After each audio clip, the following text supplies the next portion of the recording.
Hello everyone. So today I'm going to talk about auras. What is an aura?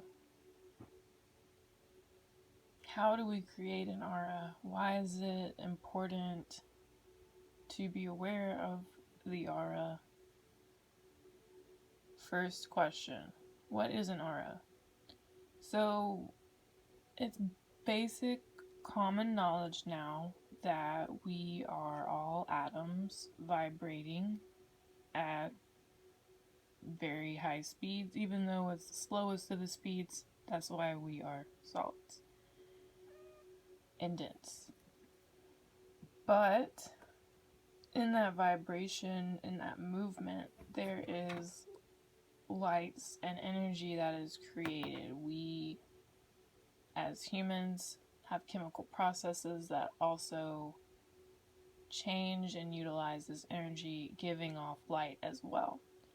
The way that this can be monitored in another way, besides the light we give off, is our temperature, our metabolic rate. So we eat the food, it goes through chemical changes and processes and gives off an immense amount of energy that keeps our body regulated at a certain amount of heat. And there are people who have trained to see these more subtle lights that we give off. These subtle lights are our auras. So, I've spent a lot of time training this. This is something that I'm pretty good at now. Anybody can learn to read their own aura, to see auras in themselves or anyone else. It's something that every human is born with. But it's like any other muscle. If you don't train it, it's not going to grow and it will atrophy. So it's up to you what you decide you want to do. I've drawn this little person here. And what I wanted to do was kind of show you an example of what I see whenever I see someone's aura. So, a reason that it's important to see the aura or to be able to see your aura or others is that it tells health practitioners, it tells people who are curious what type of energy is flowing through the body, where is the energy stopped in the body, what kind of processes are being interrupted in the body, because all of these colors go to a certain part in the body, or the light will linger around a certain area where something is stuck. So like, say in some people I've seen, it'll be like a chunk of their normal art color, and then like I would maybe see a tear in it or something, and that's where I would know, okay, this person's got some type of injury in this area. Something in this area is blocking energy flow, and that's why the color is off there.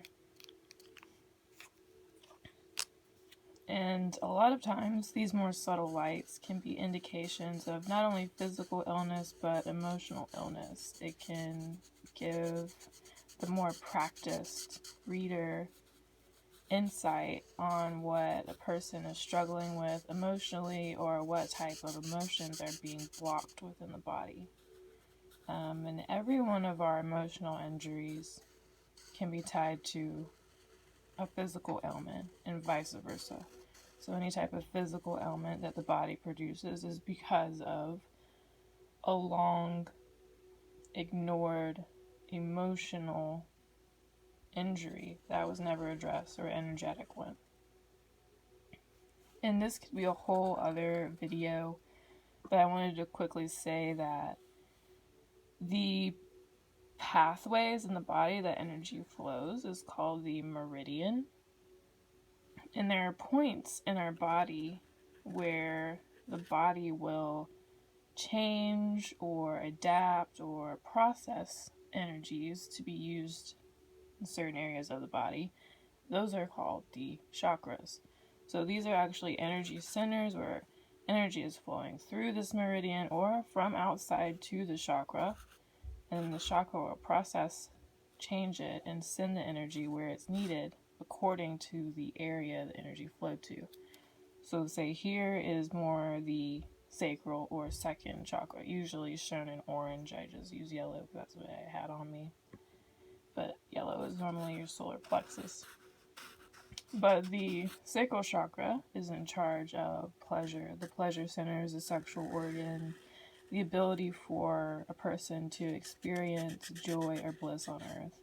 And that is something I found a lot of people have blocked, or the area is not processing the energy accurately or efficiently. Like there's some type of organ in this area that's affected, causing someone to experience less than joy in their life.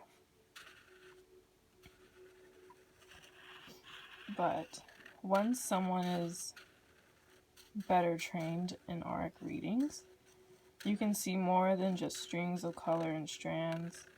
They will come across in dots as well, but eventually you begin to see different patterns and movements, and those will move with a person's thoughts as well. Our thoughts are very powerful at creating energy.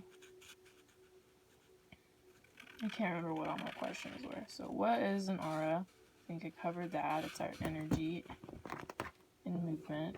Why is it important to know an aura? Well, for your own well-being. Anyone can train to use it. I don't really remember the last question.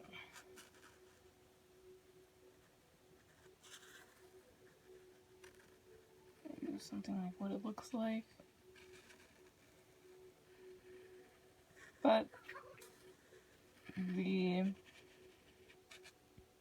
properly flowing and functioning person would want their aura to always be a very bright white. That is when, like in a prism or a rainbow, when all the colors are combined, they come out as a white light to us. Now, we don't receive as many colors as other things, like manna shrimp can see 6,000 more colors than humans. And there are beings that see a lot more than that. Humans, we get to see a pretty good amount, but nowhere near all there is.